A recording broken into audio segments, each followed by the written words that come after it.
What's going on, mi gente? It's Louis the Boiler Man. We're in Corona, Queens today, working the boiler at Big Russ Laundromat.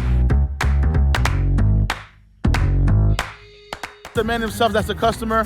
First, I want to say to the customer, thank you. I appreciate you, reaching out to me and giving me the business. It means a lot to me because I work very hard, and I like when people value not only me, but value my trade.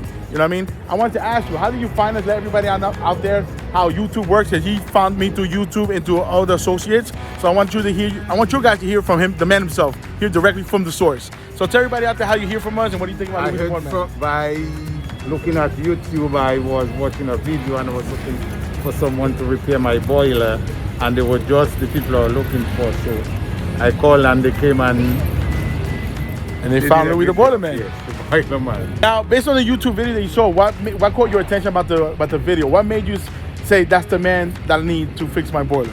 Well, the boiler they were fixing looked exactly like the boiler I wanted to get fixed. So that's what my reason. See, guys, listen, the power of social media, the power of YouTube, the power of just networking. Guys, it works. It works. So I'm telling you, I encourage you to put yourself out there so people can find you, see the work you do, and when they see you do great, phenomenal work, they'll find you. So with that being said, I'll leave it to the man himself. If you had to rate me from 1 to 10, 10 being the best, 1 being the poorest, how would you rate me? I'll give you a 10. Oh, thank you. Right. I appreciate it. Thank you, Louis.